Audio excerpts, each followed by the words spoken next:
Outro fato relevante que teve aí foi essa decisão do Conselho Nacional de Justiça de fazer uma correição no Tribunal Regional Federal da Quarta Região. O nosso entrevistado é o advogado Raul Abramoriano, ele é especialista em Direito Penal e Econômico pela Universidade de Coimbra e Instituto Brasileiro de Ciências Criminais, e também pela FGV. Olá, boa noite, Nancy. Obrigado por sua participação aqui. Eu que agradeço o convite. Queria uma avaliação sua aí sobre como que está vendo aí esse entrevero agora, finalmente, o Conselho Nacional de Justiça intervindo aí no TRF4. Bom, essa notícia da correição, né, na 13ª Vara e no TRF4 também, mais precisamente na 8ª turma, que é aquela turma competente para julgar os casos da Lava Jato, ela é muito interessante, mas ela vem tarde também, né? Ela poderia ter vindo antes.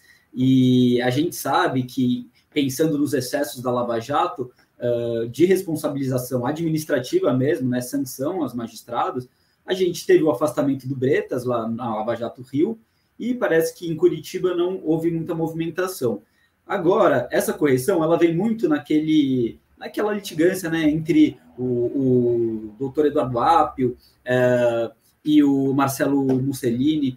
Então, ela vem nesse contexto por provocação dos advogados do Apio, mas ela é muito bem-vinda e a gente imagina que, evidentemente, né, não se é possível prever com muita certeza o que vai acontecer, até porque um lapso temporal muito grande passou, né, entre esses abusos já confirmados da Lava Jato e hoje em dia, mas eu acredito que tenha muito material interessante que possa surgir. Você acredita, então, que eles vão ter acesso a todos aqueles processos e tudo que estavam começando a ser revolvidos aí pelo Apio? Eu acredito que sim. Esses processos, evidentemente, eles têm backup, né? Existe também um registro do setor de informática, que eles fazem todo esse cuidado para se manter uma cadeia de custódia dos processos, ainda que a gente saiba que são procedimentos muitas vezes falhos, né? Mas, de qualquer forma, só também por se fazer esse procedimento de oitiva dessas pessoas, né? Já é possível que a gente veja algum material bem relevante sendo levantado. Bom, um ponto que chama atenção aí, Ariano, é o seguinte: a gente já colocou aqui, o ministro Ricardo Lewandowski diz que houve manipulação nos arquivos aí da Odebrecht. E surgiu a informação de que 4 ou 5 HDs foram destruídos fisicamente pelos procuradores e pelo juiz Bonar. E o Bonar disse que guardou as cópias. Isso aí, como que você vê? Configura aí uma eliminação de provas? Aí como é que é? Olha, causa muita estranheza, né? Ainda que a gente tenha essa justificativa institucional de migração de sistema, realmente compartilho com a sua opinião, que você pôs agora quando o Genuíno estava conversando com você, de que existem outras maneiras, né, de se custodiar mídias, ainda mais de tanta relevância assim. Então, efetivamente, causa muita estranheza. É um procedimento muito esquisito, né? E a gente, pelas próprias planilhas, né, aquelas famosas planilhas da Odebrecht, foram absolutamente contaminadas, né? A gente sabe também que muitas provas da Lava Jato vieram ilicitamente ao Brasil por colaboração de agentes externos, mais notoriamente dos Estados Unidos, né? Então, esse material também não foi posto a nenhum tipo de controle institucional e desrespeitada também, na minha visão, a soberania, né, do país, a soberania judiciária do país. Então, essas coisas todas que aconteceram e ainda acontecem, né, na verdade, nesse universo da Lava Jato, elas são realmente coisas muito estranhas que acontecem, né, para dizer o mínimo. Então, eu vejo com maus olhos, sim. Raul, a gente está levantando aqui as vítimas da Lava Jato, aquelas pessoas que tiveram as vidas destroçadas aí. Tem alguns casos que nós levantamos aqui que são aberrantes. Uma contadora no Rio que foi presa com a Globo filmando tudo, mandada para Curitiba, depois disposta para o Brasil inteiro, solta no dia seguinte, teve que ela comprar passagem para voltar para o Rio de Janeiro. Essas pessoas que tiveram as vidas destruídas aí, à medida que começa a se revelar a manipulação, porque era prisão em massa, realmente. Prende, joga numa cela aí, e quando quiser toparem assinar a delação que nós queremos, nós soltamos. Isso aí tudo, que tipificação de crime tem aí e o que as vítimas agora podem fazer? Bom, pensando em crimes, né, das autoridades, depende muito dos interesses. A gente pode até pensar em corrupção, né, efetivamente, se houve uma contrapartida, uma contraprestação financeira, mas a gente também pode pensar em prevaricação, né, a gente, enfim, tem os crimes de responsabilidade, que eles são mais recentes, então não necessariamente eles caracterizam com essa retroatividade no tempo. De qualquer forma, o judiciário brasileiro ele tem um histórico de desamparo aquelas pessoas que tiveram sua vida devassada por erros de judiciário e talvez não até por erros, né, mas efetivamente por dolo, por má fé. É muito difícil você conseguir uma indenização civil nesse sentido e as máculas, inclusive a imagem pública, né, que talvez seja o ponto que é mais prejudicado, elas são permanentes, elas não são possíveis de serem reparadas, e não existe também um interesse, né, um interesse institucional, não existe um interesse político de que essas pessoas tenham realmente uma indenização, seja financeira, né, seja, enfim, espaço nos meios de divulgação para demonstrar a veracidade do que ocorreu. Essas pessoas acabam ficando muito desamparadas. É muito triste, né? E a gente tem amplo conhecimento de o que responder a uma ação penal significa, né? Ainda mais quando você é um político, é uma pessoa que tem trâmite, tem uma vida pública, então a própria condenação, a própria resposta a uma ação penal já é quase que uma condenação, né? Tem clientes assim que no fim do processo de 5, 10 anos são absolvidos e você não vê alegria, porque, na verdade, o prejuízo já foi tudo causado, aquilo não vai voltar atrás. E quando a gente fala em Lava Jato, né, eu penso muito assim nessa conjectura do que aquelas mensagens do Intercept elas trouxeram de realmente uma mudança que eu não consigo imaginar onde nosso país estaria se aquilo não tivesse ocorrido, porque permitiu-se trazer à luz fatos que todos sabiam, né? Enfim, a gente que estava atuando na área, eu trabalhei no caso Lula durante um bom tempo, nesse período em que ele estava preso, todo mundo sabia, né? Enfim, dos enviesamentos, da parcialidade, desse braço de ferro de poder mesmo, né? Mas você acabava ficando com a sua palavra completamente apagada, né? Enfim. E essas mensagens do Intercept, elas trouxeram uma incontestabilidade de todo esse aparato que foi montado. Então, eu fico me pensando muitas vezes que distopia a gente estaria agora, né? Se já estamos aqui, imagina onde nós estaríamos se não houvessem essas mensagens.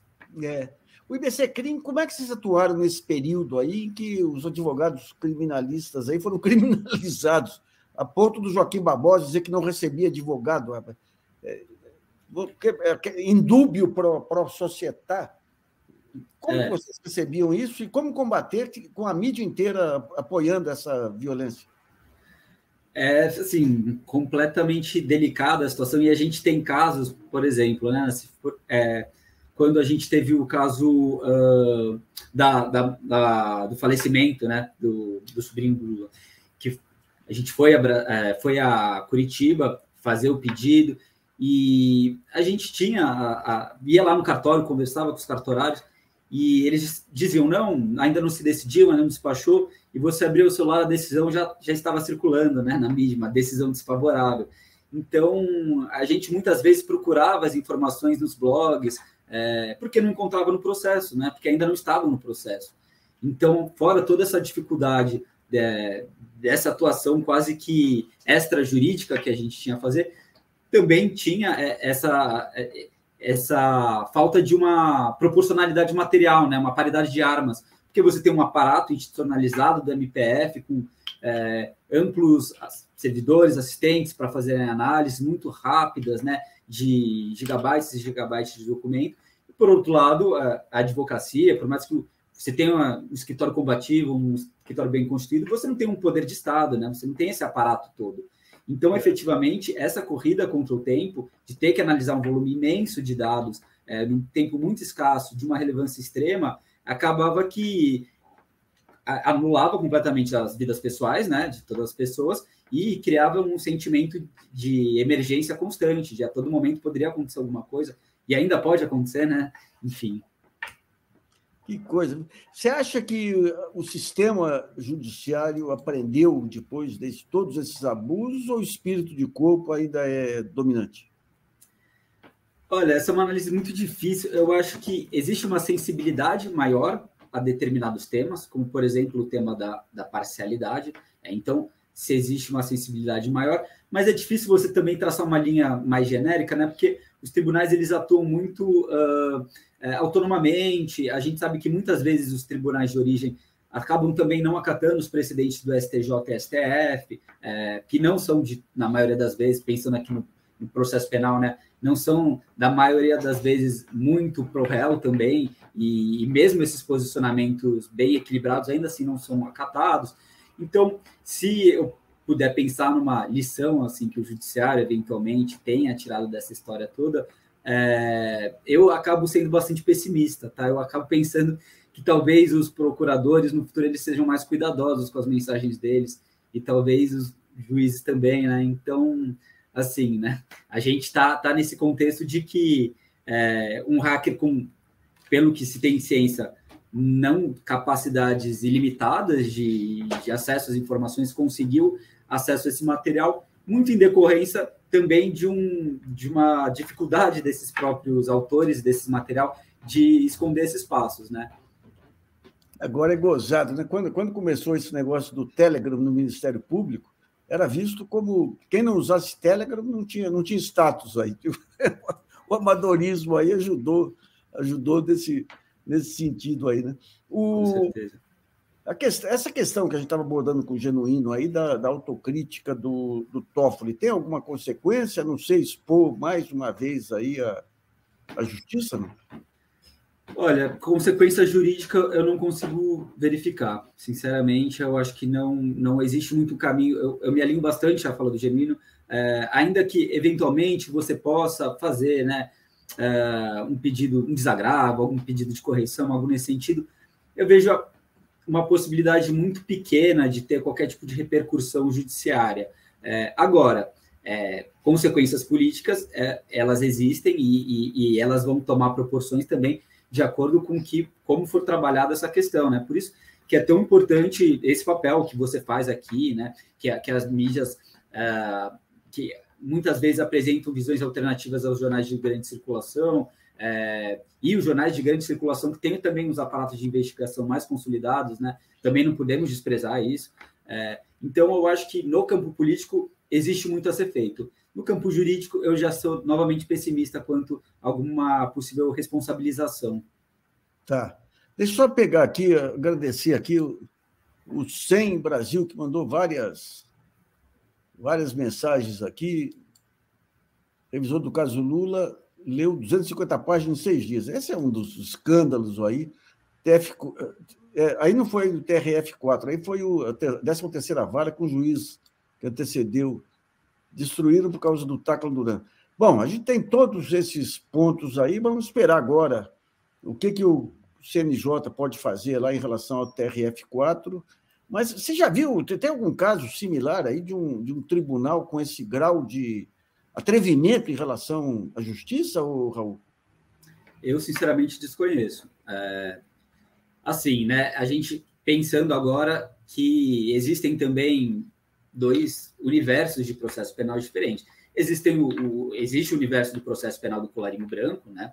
Não que ele seja mais brando, mas ele tem características diversas. Existe o processo penal do tráfico, do furto, né? Dessa grande massa da população carcerária.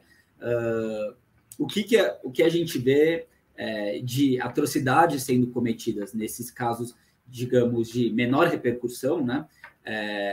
São coisas abjetas, né? E inclusive, a gente vê decisões trazendo posições muito pessoais dos julgadores, ou uma falta de empatia e sensibilidade muito grande, enfim. Mas das proporções de institucionalização da parcialidade, eu não conheço um caso análogo. Que coisa. Agora, essa questão dos crimes insignificantes aí que o Supremo endossa, aliás, só para trazer uma informação que me passaram outro dia, tem os dois ministros bolsonaristas, né? O Cássio com K e o outro, qual é o nome mesmo? O André Mendonça. André Mendonça. O André Mendonça é visto como bonzinho, o Cássio com K, pelas informações, o Cássio com K tem muito mais aptidão garantista e muito mais independência do que o terrivelmente evangélico. Só para trazer informação adicional